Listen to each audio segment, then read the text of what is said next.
That almost all of the patients that you're dealing with in critical care are not vaccinated. Have you been able to establish why they're not vaccinated? Has it been that they've not been able to get the jab, or they chose not to have it?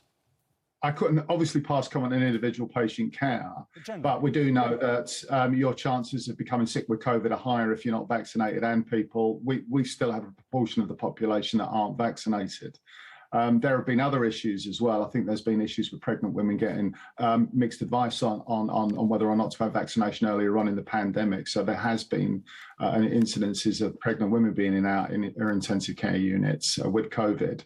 And there are people that are extremely vulnerable, let's be absolutely clear here, with double vaccinations that are in COVID intensive care units. But I think the big picture I'm getting, and from my colleagues in other intensive care units, is unvaccinated. And generally speaking, are those unvaccinated cases in intensive care and the special units, are they people with underlying health issues? Are they people who are obese? Are they people who are elderly? Yeah, I think what I'm seeing is younger patients, but all with underlying conditions. And obviously, we know that obesity has been a big factor in COVID from the start, and certainly now. OK, let's talk to Mike Padgham, because the Daily Telegraph this morning, Mr Padgham, reporting that 2/3 of care home residents are still waiting for the booster jab. I mean, this is part of the frustration, isn't it? We're talking about those with underlying health conditions or those who are most vulnerable. Care home residents, as we know from the very first days of the pandemic, are the most vulnerable. What is the situation in your care homes, and what access do you have to those booster jabs? Well, good morning, Susanna. I was quite shocked when I saw those figures in the Telegraph this morning.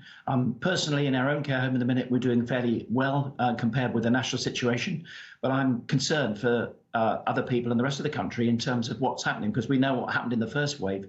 And just like the NHS, social care is under extreme pressure at the minute, particularly over staffing. So not having many staff vaccinated with the booster is a very big concern for us. And what about the situation with staff? Because it became mandatory, didn't it, for social care staff to be vaccinated.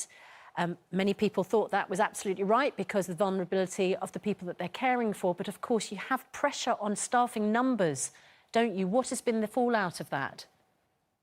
Well, that's one of our main concerns at the moment. We've asked government to reconsider the time frame that it implements this, because there's a shortage of care staff generally. But if we implement it fully, or if the government implements it fully next month, we're going to lose up to 40,000 more care staff. So what's happening is it's piling more pressure on the NHS, because hospitals can't discharge into the community, into care homes, or into people's own homes, because both sectors are very, very short of staff. And that's the problem coming up. If we don't work, the NHS can't work either. So we want the government to rethink what it's doing over staffing issues. OK.